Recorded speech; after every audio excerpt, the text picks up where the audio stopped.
অপ্সরা একাদশী।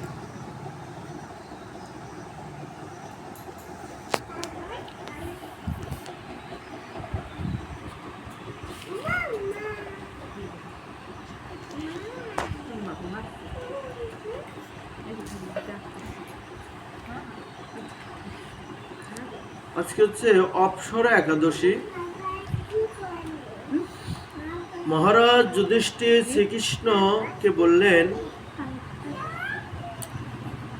হে কৃষ্ণ, জ্যৈষ্ঠ মাসে কৃষ্ণ পক্ষিয়া একাদশীর নাম কি এবং তার মাহাত্ম্যই বা কি?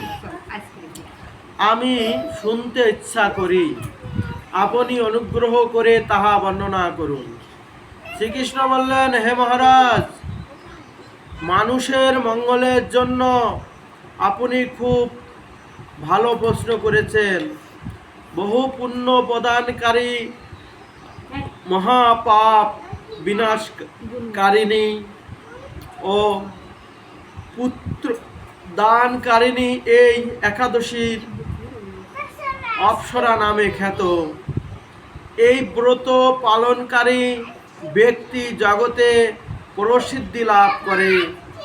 ব্রহ্মহত্যা, গোহত্যা, দ্রোণহত্যা, পরনিন্দা, পরস্ত্রী গমন, মিথ্যা ভাষণ প্রভৃতি গুরুতর পাপ এই ব্রত পালনে নষ্ট হয়ে যায়। যারা মিথ্যা সাং দান করে, অজন বিষয় ছলনা করে, শাস্ত্রের মিথ্যা ব্যাখ্যা প্রদান করে, জ্যোতিষী মিথ্যা গণনা ও মিথ্যা চিকিৎসারত থাকে, তারা সকলেই নরক যন্ত্রণা ভোগ করে। এ সমস্ত ব্যক্তিরাও যদি এই ব্রত পালন করে তবে তারা সমস্ত পাপ থেকে মুক্তি হয়। ক্ষত্রিয় যদি স্বধর্ম ত্যাগ করে যুদ্ধক্ষেত্র থেকে পালিয়ে যায় তবে সে ঘোরতর নরকগামী হয়, কিন্তু সেও এই ব্রত পালনে মুক্ত হয়ে স্বর্গগতি লাভ করে।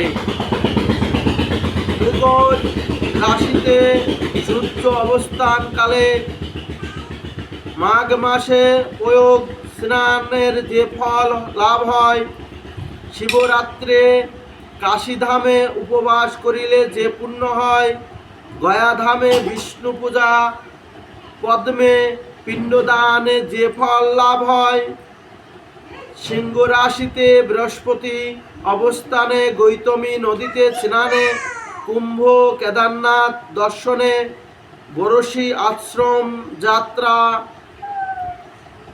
বরশী নারায়ণের সেবা, সূর্যগ্রহণ, কুরুক্ষেত্র স্নান, হাতি ঘোড়া স্বর্ণদান এবং দক্ষিণা সহ যজ্ঞ সম্পাদনের যে ফল লাভ হয়, এই ব্রত পালন করিলে অনায়াসে সেই ফল লাভ হয়ে থাকে।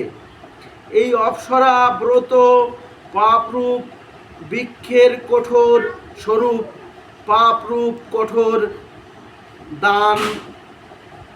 দাবাগ্নির মতো, পাপ রূপ অন্ধকারে সূর্য সদৃশ্য এবং পাপ হস্তি সিংহ স্বরূপ।